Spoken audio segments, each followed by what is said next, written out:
Hello అందరికీ, ఎలా ఉన్నారు? బాగున్నారా? నేను కూడా చాలా చాలా బాగున్నాను. మరి ఇవాళ స్పెషల్ చికెన్ కర్రీ చేశాను. మరి ఆ చికెన్ కర్రీ ఇంత థిక్గా ఎలా వచ్చిందో తెలుసా మీకు? అదే మరి మ్యాజిక్ ఇంగ్రీడియంట్. ఆ మ్యాజిక్ ఇంగ్రీడియంట్ కలిపాకే చికెన్ కర్రీ ఇంత థిక్గా వచ్చింది. మరి ఆ మ్యాజిక్ ఇంగ్రీడియంట్ ఏంటబ్బా, చూసేద్దామా? మరి మీరు తెలుసుకోవాలనుకుంటున్నారా? అయితే పదండి నా కిచెన్లోకి. మరి నేను చికెన్ కర్రీ ఎలా చేస్తాను, మరి ఆ సీక్రెట్ ఇంగ్రీడియంట్ ఏంటో చూసేద్దామా? స్టవ్ వెలిగించి ప్యాన్ పెట్టి, ప్యాన్లో 2 స్పూన్ల మైదా పిండిని వేసుకొని కొద్దిగా వేడి చేసుకోవాలి. నేను మైదా పిండిని యాడ్ చేశాను. మీకు మైదా పిండి ఇష్టం లేదు అనుకుంటే గోధుమ పిండి అయినా వాడుకోవచ్చండి. మైదా పిండి కన్నా గోధుమ పిండి ఇంకా హెల్దీ కాబట్టి మీరు గోధుమ పిండినే యాడ్ చేసుకోవచ్చు. ఈ పొడిని చికెన్ గ్రేవీలోకి ఎలా వాడాలో నేను తర్వాత చూపిస్తాను మీకు. ఈ విధంగా వేడి అయిన ఈ పిండిని ఒక వేరే బౌల్లోకి తీసుకొని పెట్టుకున్న తర్వాత మరో కడాయిలో తగినంత ఆయిల్ని వేసుకొని ఒక పెద్ద సైజు ఉల్లిపాయని నేను ఈ విధంగా కట్ చేసి పెట్టుకున్నాను పొడుగా. ఈ పొడుగా కట్ చేసి పెట్టుకున్న ఈ ఉల్లిపాయ చిలికలని ఈ వేడి ఆయిల్లోకి వేసుకొని ఫ్రై చేసుకోవాలి. ఎంతవరకు ఫ్రై చేసుకోవాలి అంటే ఈ ఆనియన్స్ అంతా కూడా రెడ్ కలర్లోకి మారాలి, అంతవరకు ఫ్రై చేసుకోవాలి. మూత పెట్టి మధ్యలో కలుపుతూ ఫ్రై చేసుకోవాలి. ఆల్రెడీ పిండిని వేడి చేసి పెట్టుకున్నాం కదా, ఆ పిండిని వేరే బౌల్లోకి తీసుకుందాము.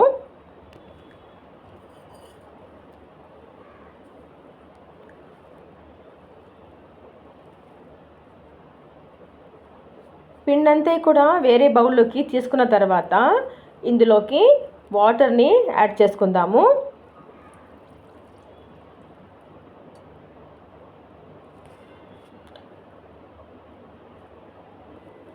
వాటర్ని యాడ్ చేసుకున్న తర్వాత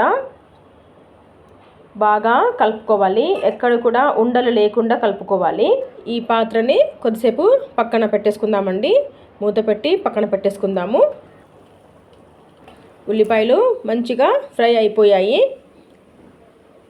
మరి నేను చెప్పినట్టుగానే ఉల్లిపాయలు మంచి కలర్లోకి వచ్చాయి, రెడ్ కలర్లోకి వచ్చాయి. ఈ ఉల్లిపాయలని వేరే బౌల్లోకి తీసుకుందాము.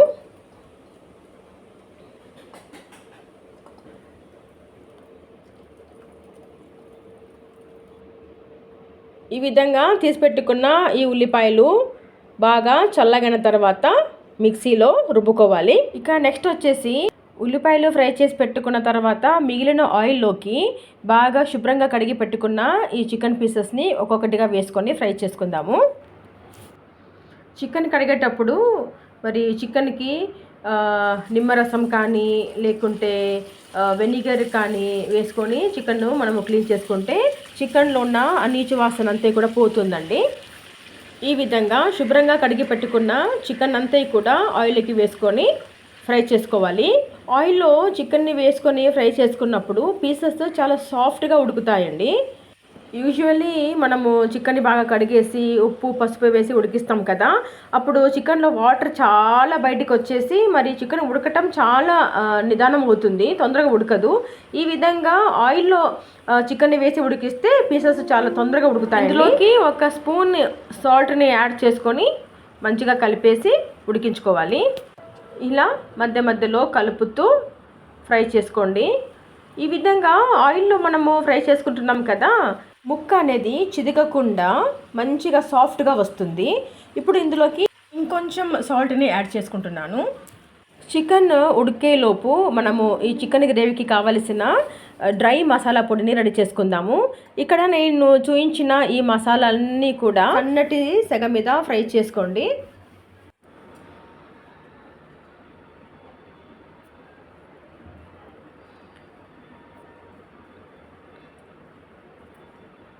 ఈ విధంగా సన్నటి సెగ మీద ఈ మసాలా దినుసులు ఫ్రై అయ్యాక పూర్తిగా చల్లగైన తర్వాతే ఈ మసాలా దినుసులను మిక్సీలో వేసుకొని ఫైన్ పౌడర్ చేసుకోవాలి. ఇప్పుడు చికెన్ ఎంతవరకు ఉడికిందో ఒకసారి చూసేద్దాము. చికెన్ మంచిగా ఉడికిందండి. ఇందులోకి కొద్దిగా పసుపుని యాడ్ చేసుకుందాము. పసుపుని యాడ్ చేసుకున్న తర్వాత మరోసారి ఈ విధంగా మంచిగా కలుపుకోవాలి. మనము స్టార్టింగ్ నుంచి ఇప్పటిదాకా చికెన్ అయితే దాదాపుగా 15 to 20 మినిట్స్ వరకు ఉడికిందండి. ఇప్పుడు ఇందులోకి 2 స్పూన్లు అల్లం వెల్లుల్లి పేస్ట్ని యాడ్ చేసుకుంటున్నాను. అల్లం వెల్లుల్లి పేస్ట్ కూడా మంచిగా కలుపుకోవాలి. పచ్చివాసన పోయే వరకు అల్లం వెల్లుల్లి పేస్ట్ని మంచిగా కలుపుకున్న తర్వాత ఇందులోకి 2 స్పూన్లు కారం పొడిని యాడ్ చేసుకుంటున్నాను. నేను 2 స్పూన్లు అయితే యాడ్ చేశానండి. మీరు తినగలిగే కారము మీరు యాడ్ చేసుకోవచ్చు. ఇందులోకి ఒక చిన్న కప్పుతో పెరుగుని కూడా యాడ్ చేసుకున్నాను. టమాటోస్ నేను ఇక్కడ వాడట్లేదు కాబట్టి పెరుగుని యాడ్ చేసుకున్నాను. ఈ విధంగా ఉప్పు, పసుపు, కారము, పెరుగు ఇవన్నీ కూడా చికెన్కి బాగా కలిసేటట్టుగా కలుపుకోవాలి. కలుపుకున్న తర్వాత మూత పెట్టి ఒక 2 నిమిషాలు ఉడికిద్దాము. 1-2 మినిట్స్ ఉడికిన తర్వాత ఇందులోకి మనము ఆల్రెడీ ఫ్రై చేసి పెట్టుకున్న ఆనియన్స్ ఉన్నాయి కదా, ఆ ఆనియన్ పేస్ట్ని ఈ చికెన్లకి వేసుకుందాము.